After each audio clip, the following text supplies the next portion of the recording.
Thank you so much आप लोगों को कि इतनी देर किसी को बैठ के सुनना सबसे बड़ी बात ये होती है, क्योंकि जब वहाँ पे हम बैठ के किसी को सुनते हैं तो उतना पेशेंस रखना पड़ता है, ये मुझे लगता है।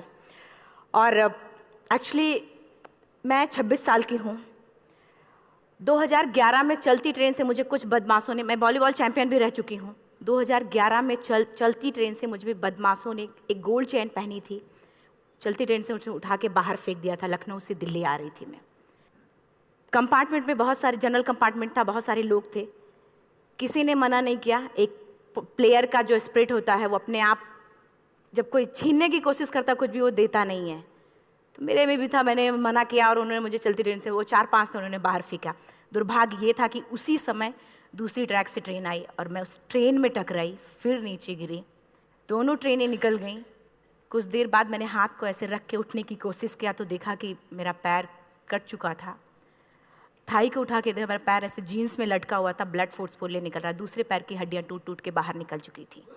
पूरी रात मैं चिल्लाती रही ट्रैक पे, छोटे छोटे पत्थर होते ऐसे चिल्लाती रही कि कोई बचा ले, कोई नहीं आया बचाने। और जब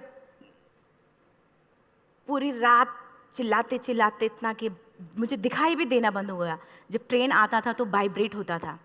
इतना ही नहीं, फ्री का इनविटेशन भी लोगों को मिल गया था, कुछ लोगों को। ट्रैक पे आपने ट्रेन की ट्रैक पे छोटे छोटे चूहे देखे होंगे, मेरे कटे हुए पैर पे आग के मेरे पैर कुतर रहे थे। मैं ब्रेन कॉन्शियस मेरा पूरा काम कर रहा था मेरे, लेकिन बॉडी में कोई भी मूवमेंट नहीं था।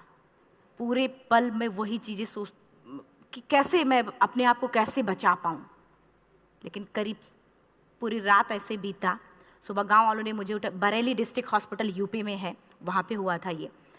सुबह गांव वालों ने मुझे उठाया, डिस्ट्रिक्ट हॉस्पिटल ले जाके रखा, तो फार्मासिस्ट, डॉक्टर, सीएम, जितने लोग थे आपस में बातें कर रहे, अरे हमारे पास तो एनेस्थीसिया नहीं है, ब्लड नहीं है, इसका इलाज शुरू करें तो हम कैसे करें। मुझे भी नहीं दिखाई तो नहीं, लेकिन मेरा सुनाई दे रहा था सब कुछ वहाँ पे। कहाँ से हिम्मत आई मुझ में, मुझे भी नहीं पता। मैंने बोला वहाँ पे कि सर जब मेरा पूरा पैर कटा, तब मैंने इतनी देर रेलवे ट्रैक पे थी, मैं उस चीज़ को बर्दाश्त किया, तो अभी तो आप मेरे अच्छे के लिए मेरे पैर काटेंगे। शायद आपको यकीन नहीं होगा, या फिर कभी आप लोगों ने ये चीज़ नहीं देखी, कोई डॉक्टर या फार्मासिस्ट अपना ब्लड दे के किसी पेशेंट को बचाया। मेरी इस बात को सुनने के बाद वहाँ के डॉक्टर और फार्मासिस्ट दोनों ने एक एक यूनिट ब्लड दिया और मेरे पैर को बिना एनेस्थीसिया अलग कर दिया गया। आज भी मैं उस दर्द को महसूस करती हूँ। जब भी मैं जब बोलती हूँ तब मैं वो चीज़ें महसूस करती हूँ।